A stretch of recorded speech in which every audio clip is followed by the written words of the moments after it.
আসসালামু আলাইকুম, সবাই কেমন আছেন? আশা করি আলহামদুলিল্লাহ ভালো আছেন। আমি বরাবর মতো আজকে একটা ভিডিও নিয়ে আসলাম হাঁসের মাংস রান্না কীভাবে করে। প্রথমে আমি এলাচি দিয়ে দিলাম জিরা, দিয়ে দিলাম দারচিনি, দিয়ে দিলাম তেজপাতা, দিয়ে দিলাম পরিমাণ মতো লবণ, দিয়ে দিলাম হলুদের গুঁড়া, দিয়ে দিলাম মরিচের গুঁড়া, দিয়ে দিলাম আমি কালো গোলমরিচ, দিয়ে দিলাম মেথি, দিয়ে দিলাম আমার নিজস্ব বানানোর মশলা, গরম মশলা 2 চামচ, দিয়ে দিলাম প্যাকেট মশলা, মিক্স মশলা, দিয়ে দিলাম আদা রসুন বাটা, দিয়ে দিলাম পেঁয়াজ, দিয়ে দিলাম আমি বাদাম ব্লেন্ডার করা, দিয়ে দিলাম তেল। আমি এখন ভালো করে মেখে নেব।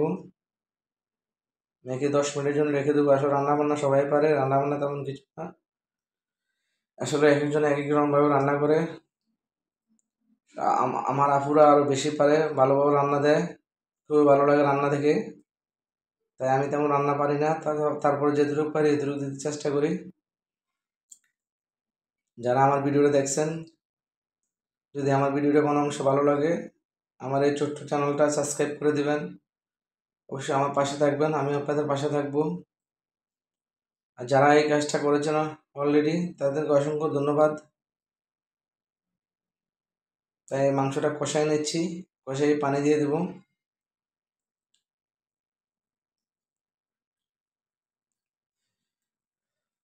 মাংসটা কষানো হয়ে গেছে, এখন আমি পানি দিয়ে দেবো।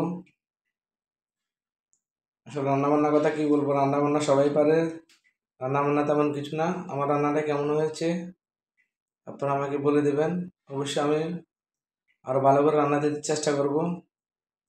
আমার রান্নাটা প্রায় হয়ে গেছে, আমি একটু ধনেপাতা দিয়ে নাড়াচাড়া দিয়ে নিলাম। আমার রান্নাটা কেমন হয়েছে, আমার রান্নাটা কমেন্টের মধ্যে জানিয়ে দেবেন। ভবিষ্যতে আমি যেন আরও ভালো ভিডিও দিতে পারি। যদি কোনো অংশ খারাপ হয় এটা বলে দেবেন, আমি আরও ভালো করে রান্না করতে চেষ্টা করব। সবাই ভালো থাকবেন। আসসালামু আলাইকুম।